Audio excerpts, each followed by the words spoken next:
Taslih TV.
Bismillahirrahmanirrahim.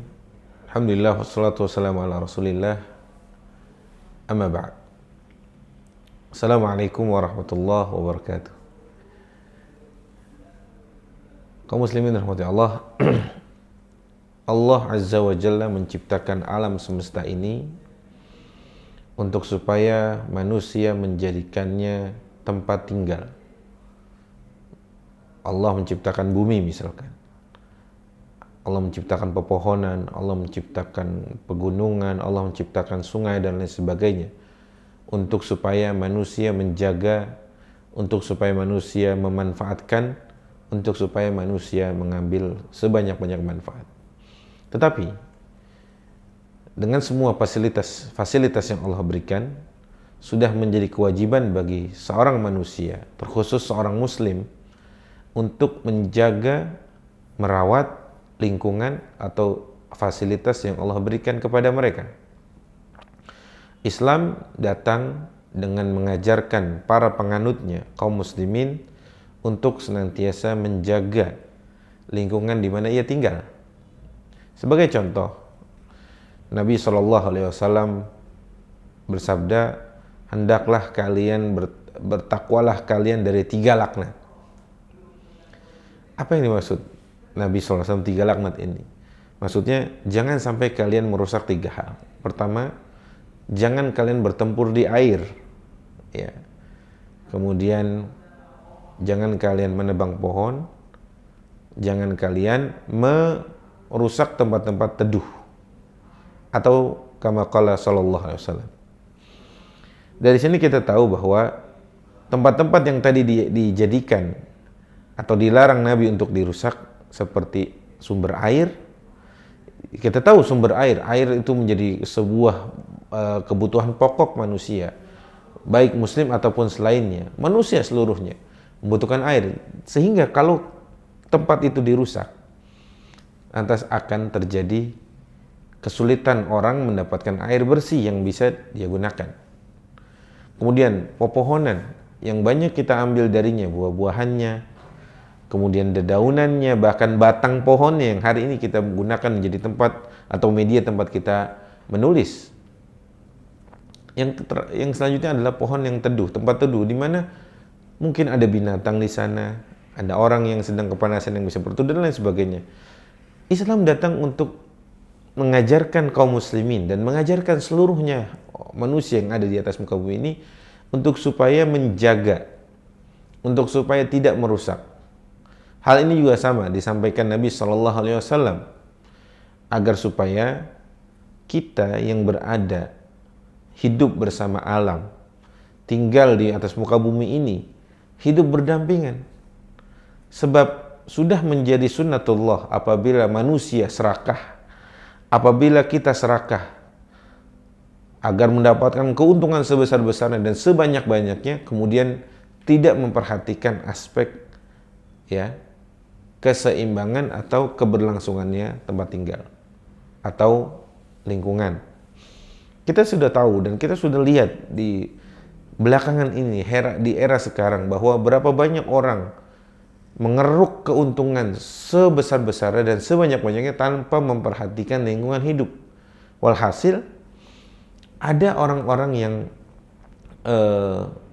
mendapatkan eh, kerugian dari keserakahan sebagian manusia yang dalam hal ini meraup dan mengeruk keuntungan agar supaya memperkaya dirinya, akan tetapi merusak lingkungan di saat yang sama.